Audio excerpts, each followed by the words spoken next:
ఇక రుద్రానైతే ధాన్యలక్ష్మిని ఇన్‌ఫ్లుయెన్స్ చేసి ఉంటుంది. కావ్య కావాలని అప్పు కడుపుతో ఉందని తనకు జెలసీతోటి ఇలా చేస్తుంది.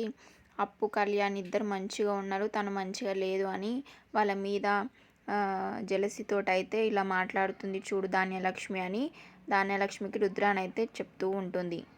ఇక రుద్రాని చెప్పిన మాటలకి ధాన్యలక్ష్మి అయితే నిజంగానే నమ్ముతుంది. ఇక కావ్యనైతే ఒక మాదిరిగా చూస్తూ ఉంటుంది. ఇక కావ్య నిజంగానే అప్పు మీద ఏడుస్తుందని అనుకుంటుంది. ఇక అప్పు అయితే పైనుంచి రెడీ అయ్యి పూజ కోసమని కిందికైతే వస్తుంది. ఇక ధాన్యలక్ష్మి ఉండి అప్పు టిఫిన్ తిన్నావా అని అడుగుతూ ఉంటుంది. ఇప్పుడు ఆకలిగా లేదు అత్తయ్య అని అంటుంది. టైం చూసావా ఎంత అయిందో, ఇంకా కాసేపు అయితే వ్రతం స్టార్ట్ అవుతుంది.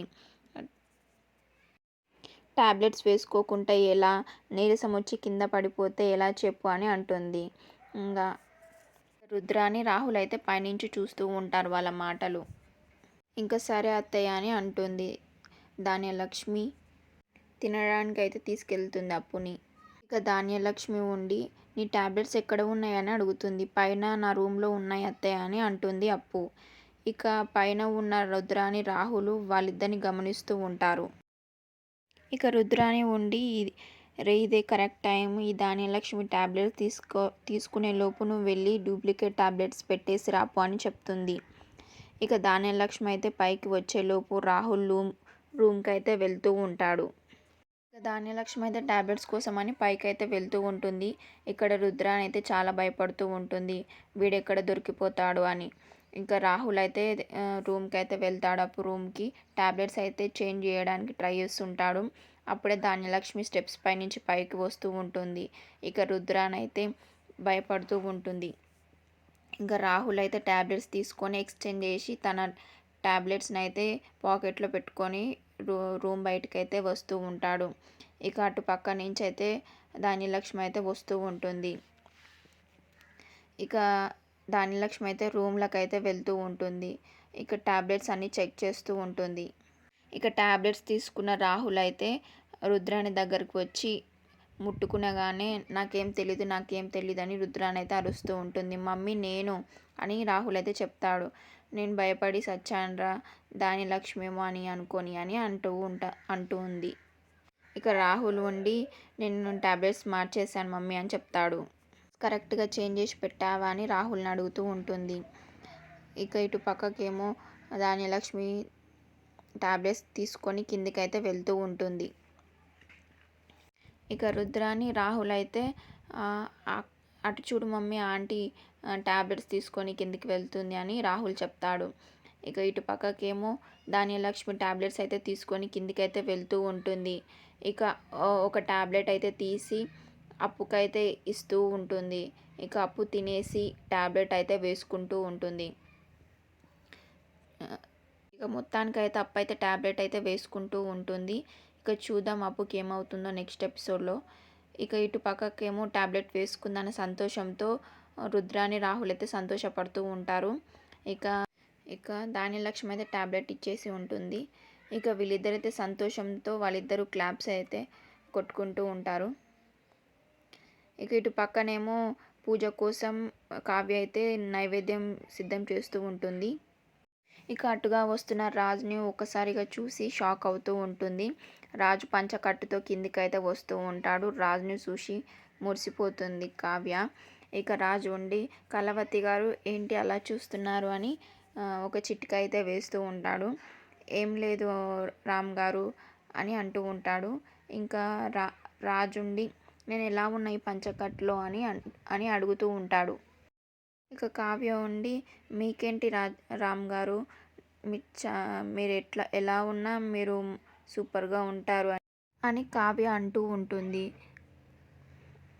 ఇక రాజు ఉండి నాకు మాత్రం ఇది ఏం బాగలేదు కళావతి గారు అని అంటూ ఉంటాడు. ఎందుకు రామ్ గారు ఏమైంది అని అడుగుతూ ఉంటుంది కావ్య. రోజు మీ ఇంటికి వచ్చి వెళ్ళటానికి నాకు కష్టంగా ఉంది అని అంటాడు. నాకు మీ అందరితో కలిసిపోయి నీకు వీలైనంత పూజలు వ్రతాలలో హెల్ప్ చేస్తాను అని అంటూ ఉంటాడు. నాకైతే ఎప్పుడు మీతో ఇలా కలిసి ఉండాలనిపిస్తుంది అని అంటూ ఉంటాడు. కావ్య ఉండి సరే ఇలానే ఉండిపోండి అని అంటుంది. ఇక ఆ మాటకైతే రాజ్ అయితే షాక్ అవుతూ ఉంటాడు. ఏంటి నిజమా కళావతి గారు అని అంటూ ఉంటాడు. కళావతి అయితే చూస్తూ ఉంటుంది. ఏంటి మీరు నిజంగా ఈ మాట అన్నారా కళావతి గారు అని రాజ్ అంటూ ఉంటాడు. అవునండి నిజంగా అన్నాను నేను అని అంటూ ఉంది కావ్య. ఇక రాజ్ సంతోషంతో చాలా థ్యాంక్స్ కళావతి గారు అని అంటాడు. కావ్య ఉండి థ్యాంక్స్ ఎందుకు రామ్ గారు అని అంటుంది. ఎందుకేంటండి ఉండిపోవడానికి ఒప్పుకున్నారు కదాను అని అంటాడు. ఇందులో ఏముంది రామ్ గారు, ఎలాగో మీరు అందరితో కలిసిపోయారు. వాళ్ళు కూడా మిమ్మల్ని కొడుకులాగా ట్రీట్ చేస్తున్నారు. ఎలాగో దా దత్తతకు కూడా తీసుకోవాలని అనుకున్నారు అని అంటూ ఉంటుంది. ఇక రాజ్ ఏమో ఆ మాట ఎలాగో మీరు మా వాళ్ళకైతే బాగా నచ్చేశారు. వాళ్ళు కూడా మీకు నచ్చేశారు కదా! ఇంకేంటి రామ్ గారు ఉండిపోండి అని అంటుంది కావ్య. వాళ్ళు కూడా మిమ్మల్ని అఫీషియల్‌గా దత్తతకు తీసుకోలేదు కాబట్టి, అన్‌అఫీషియల్‌గా దత్తత తీసుకున్నారు కాబట్టి మీరు కూడా ఇక్కడ ఉండిపోవచ్చు అని అంటూ ఉంటుంది. ఇక ఆ మాటకైతే రాజు ఒక్కసారిగా షాక్ అవుతూ ఉంటారు.